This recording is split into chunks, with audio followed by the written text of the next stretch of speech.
กระโดดวิ่งกระโดดกินนักมากินข้าวเที่ยงน้ำกันตำปูกับปลาทอดปลาเก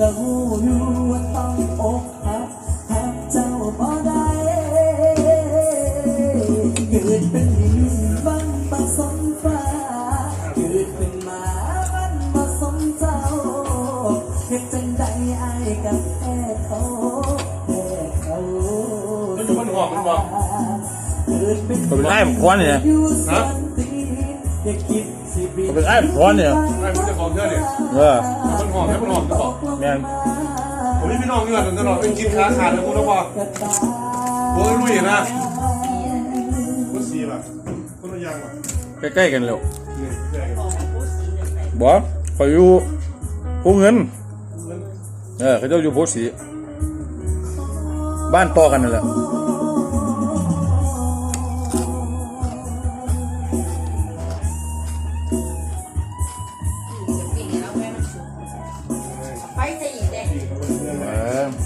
ผมเมื่อไงป่ะ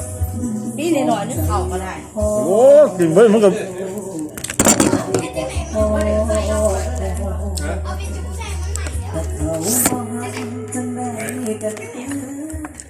ของแกเป็นดูเซ็กกันก้นคือว่าลวก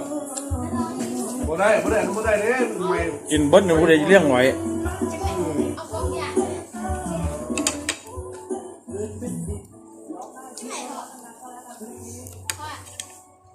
สอนดิ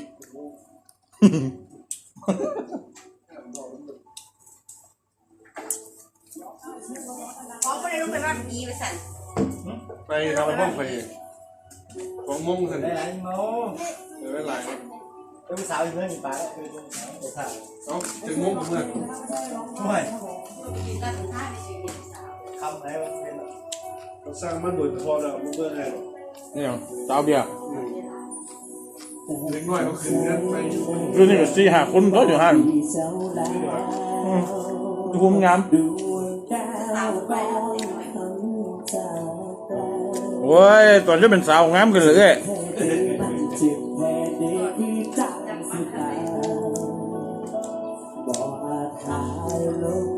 มันก็งามคนละตอนกันตอนนี้เขาก็ยังน้อยเขาก็งาม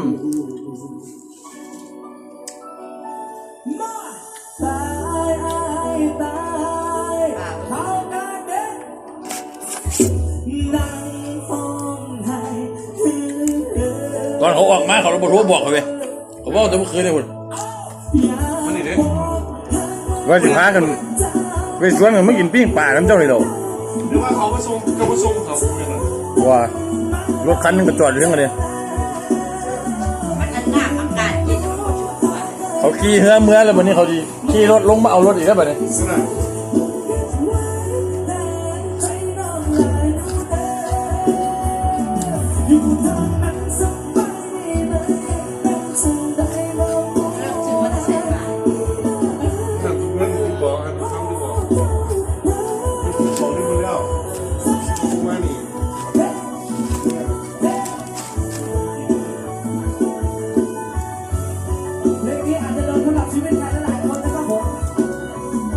ชวนเดี๋ยวแล้วมันบอกว่า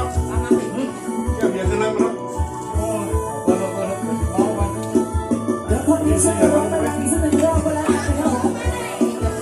เอาไปถึงห้าเอา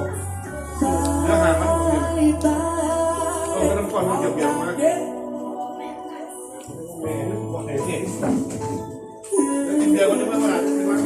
มันเจ้าสิไปงานเนี่ยมันต้องอุ่นเครื่องไปได้เพราะฉะนั้นไปเจอคนนอกเลยเนี่ย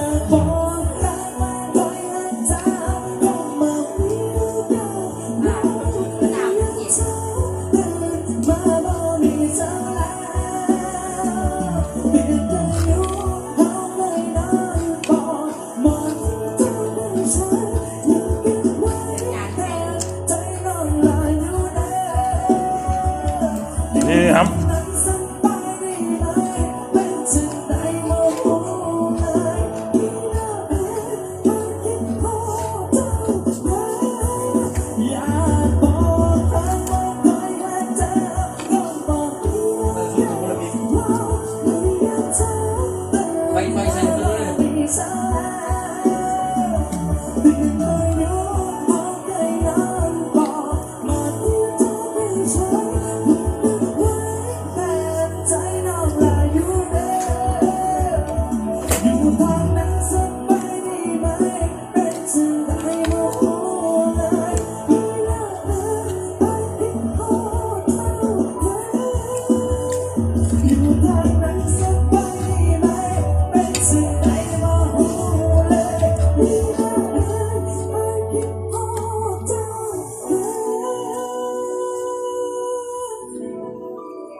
เขาบอกว่าอกหักมันเรื่องเล็กขนมเล็กมันเรื่องใหญ่จริงหรือเปล่า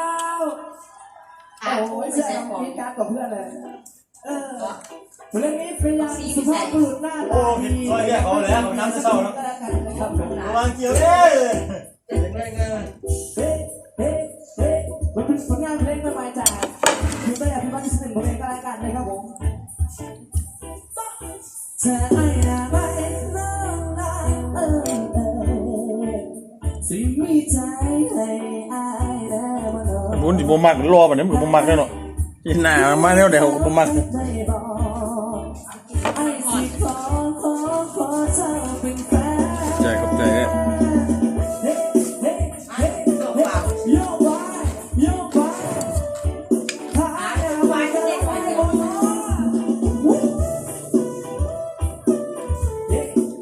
เรียกเข้ามาดิเรียกเข้ามาดิ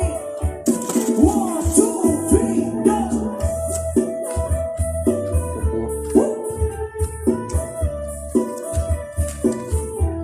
เก่งกันไหมใกล้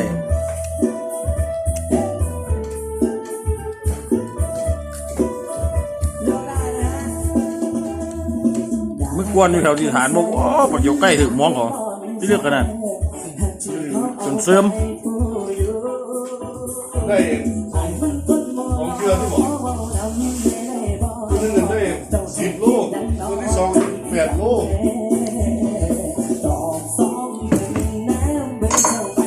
มาเป็นฟูงแล้ว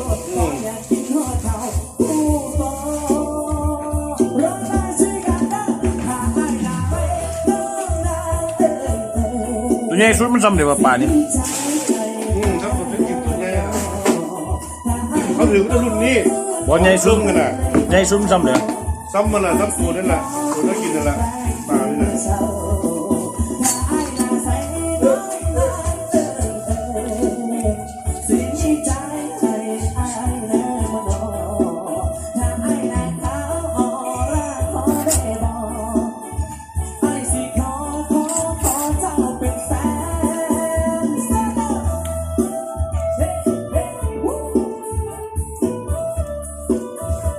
พอดเสร็จแล้วเนาะพวกนี้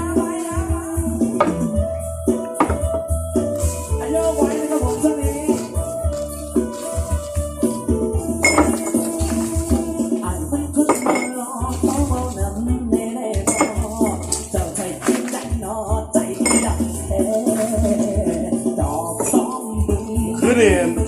ของผู้สาวมันไม่กินทุเรียนเป็นตัวมันขึ้นนี่ ไม่คนละ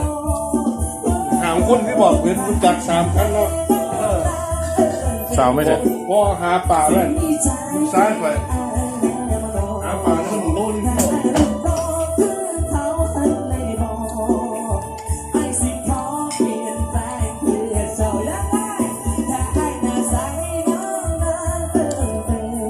พอ พ่อเป็นผู้หาลูกชายเป็นผู้พาผู้สาวมากิน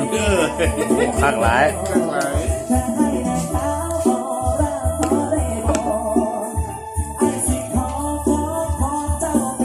เป็นลูกซ้ายไปเป็นหัวทุกรอบเด้ลูกซ้ายเดียวน่ะ เป็นเหตุการณ์วะ มันได้กินน้ำมันเด้ เหตุการณ์ไม่ใช่นะ เป็นสางอยู่เนี่ย โอ้ คนละนี่ เรียนจบได้2 ปีมันสมัครเข้าสมแต่งในสางนี่แต่งรถพวกนี้แต่งเองมือเวียดกับนี้นกย่อซอยเขา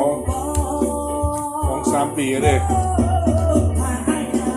วันนั้นบอกสุพอฟังว่าหัวหน้าเป็นลมมาอยู่ว่าท่านเดี๋ยวเขาเป็นสมาชิกพรรคน้ำเพิ่นน่ะนะขั้นสุดเป็นสมาชิกพรรคก็เดือนจะเพิ่มขึ้นอีกว่าฟังมันเบิดเดือนนี่แหละ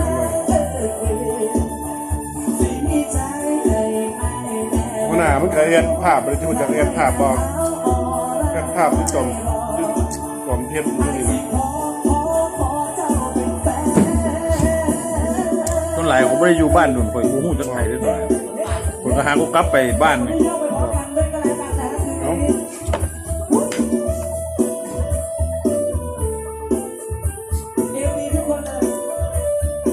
ผมไม่ได้อยู่บ้านแบบปกตินี่ตั้งแต่ปี 2003 2004 เพลงนี้เดี๋ยวเราจะส่งท้ายด้วยกัน เลาะไปแล้วต่างแขวงไปนั่นไปนี่ไป อันนี้เรียกกันบ่ ผมอยู่เส้นยาผม3 ปี 4 ปียังบ่โทรมาบ้านเลยเถอะแม่เขาว่าเขาตายแล้ว ไปบ่สนเลยบ่ตังค์มันนั่นอยู่ไปไหนกินเบียร์เราเบิด6 แก้วเอาไปก็พร้อมตัวบ่นี้บ่ดีถือจอกเส้นนะตัวเฮาน่ะบ่ดีถือจอกเส้นเลยเฮาน่ะ แรงเลยลงเลยอย่างเงี้ย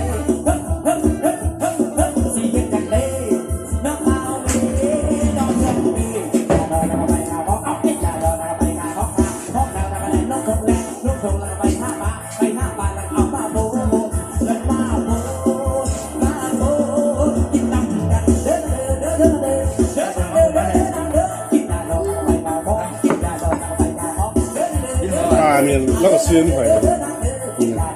ไปมือก่อนนี่เขาได้16 โลไปตอนกลางคืนได้6 โลแล้วมาไปตอนเช้าได้10 โล มีประย้อนน้อยเนี่ย ย้อนหลังเดียวก็บ่น้อยได้ตำนี้ในเงิน700,000มือก่อนนี่น่ะ รู้เลย โล60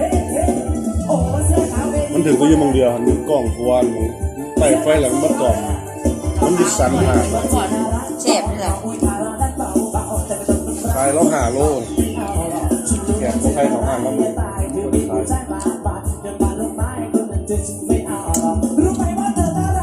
เครื่องกับพันกินเบียร์หาไปคนเดียวเลยมา6 โลที่เพิ่นคนละครึ่งโลบดซอย ไป เบิดเบียร์ลังนึงย้อนนี่แหละตื่นเช้าวันนี้กูตกมองกันบ่ได้แล้วมองไหลเขากล้องหัวน้ำทางเหรออ๋อผ่านเสาหัวล่ะกูขึ้นป่าเต็มมองแล้วแล้วก็ตกมองแล้วน่ะได้6 โลน่ะ